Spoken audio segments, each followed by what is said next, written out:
গতকালকে সন্ধ্যার সময় আমরা হঠাৎ জানতে পারি যে মিরপুর মডেল থানার যে ভারপ্রাপ্ত কর্মকর্তা আছেন ওসি মোহাম্মদ গিয়াস সাহেব, ওনার হচ্ছে বদলি আদেশ এসেছে।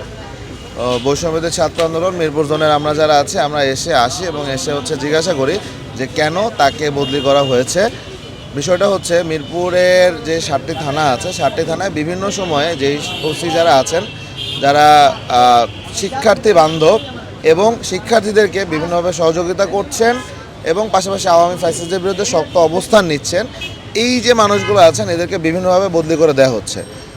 তো এর আগে কাফরুল থানার ওসিকে বদলি করে দেওয়া হয়েছে, রূপনগর থানার ওসিকে বদলি করে দেওয়া হয়েছে, এখন মিরপুর মডেল থানা।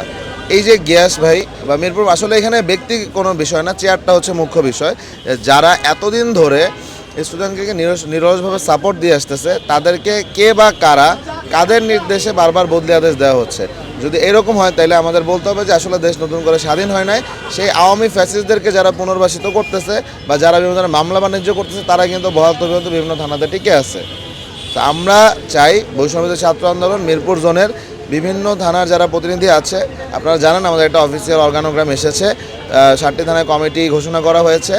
এই 7টি থানার সম্মিলিত সিদ্ধান্ত এটাই যে আমরা শিক্ষার্থী বান্ধব আর একটি ওসিকেও মিরপুর থানা থেকে হচ্ছে মানে মিরপুরে যে 7টি থানা আছে বদলি হতে দিব না। তারই ধারাবাহিকতায় আমরা হচ্ছে চাচ্ছি অবিলম্বে যেন মিরপুর মডেল থানার ওসি যিনি আছেন গিয়াস ভাই, তার বদলি আদেশ প্রত্যাহার করা হয় এবং তাকে শপথে বহাল রাখা হয়।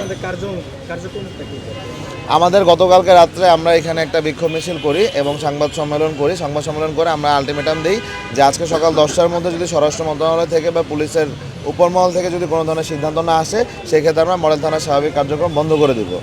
স্বাভাবিক কার্যক্রম 10টা বাজে আমরা বন্ধ ঘোষণা করি। তারপরে হচ্ছে আমাদের মিরপুর জোনের এসি, মিরপুর জোনের যে ডিসি মহোদয় আছেন তারা আমাদের সাথে এসে বসেন এবং তারা বিভিন্নভাবে আমাদের সাথে কথাবার্তা বলেন, তাদের যেই প্রসেস সেটা শেয়ার করে। আমরা তাদের যে অ্যাপ্রোচটা সেটাকে আমরা অবশ্যই অ্যাপ্রিসিয়েট করি, কিন্তু পাশাপাশি আমরা যদি একটু দেখাই, আপনাদের এই সাইডে হচ্ছে আপনাদের দাঙ্গা পুলিশের সদস্যদেরকে নিয়ে আসা হয়। দেশ স্বাধীন হওয়ার পরেও শিক্ষার্থীর একটা যৌক্তিক দাবি নিয়ে যারা শিক্ষার্থীদের সাথে কাজ করতেছে, নতুন করে দেশ গড়ায় ভূমিকা রাখতেছে, তাদেরকে যদি সরাই দেওয়া হয় এবং আমরা যদি সেই দাবি নিয়ে আসি এবং আমাদেরকে মোকাবেলা করার জন্য বা আমাদের প্রতিপক্ষ হিসেবে যদি দাঙ্গা পুলিশ নিয়ে আসা হয়, তাহলে তো 5ই আগস্টের পরে আর 5ই আগস্টের পরে মানে আগে এবং পরে কোনো ধরনের কিন্তু পার্থক্য আমরা দেখতে পাচ্ছি না। সো তারপর আমরা উপর মানুষের সাথে কথা বলতেছি। স্বাভাবিক কার্যক্রম বন্ধ বলতে আমরা বোঝাচ্ছি যে আসলে যদি আপনার একটা গাছের গোড়াতে যদি আপনি পানি না দেন, গাছটা কিন্তু নষ্ট হয়ে যাবে। আপনার যদি থানার ওসি সে যদি জনগণ বান্ধব না হয় বা যে জনগণের জন্য কাজ করে যাচ্ছে, মানুষের জন্য কাজ করেছে, তাকে যদি বদলি করে দেওয়া হয় তাহলে আসলে ওই থানার তো স্বাভাবিক কার্যক্রম বলতে আর কিছু থাকে না। তারপরও যারা সেবা প্রত্যাশী যারা আসছেন, তারপরে হচ্ছে বিভিন্ন ধরনের যে কার্যক্রম চলতেছে থানার, যেগুলো একটা সাধারণ রেগুলার যে কার্যক্রমগুলো থাকে সেগুলো হচ্ছে আমরা সাময়িক সময়ের জন্য বন্ধ ঘোষণা করেছি।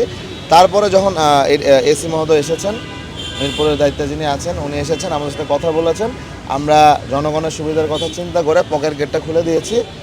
কিন্তু এর বাইরে আসলে বাকি যে কার্যক্রমগুলো আছে এগুলো পরবর্তী নির্দেশ না আসা পর্যন্ত স্থগিত থাকবে। আচ্ছা, একটু জানতে চাই, আপনি বলছিলেন 7টি থানার কোনো ওসিকে বদলি হতে দিবেন না, এই সিদ্ধান্তটা কেন?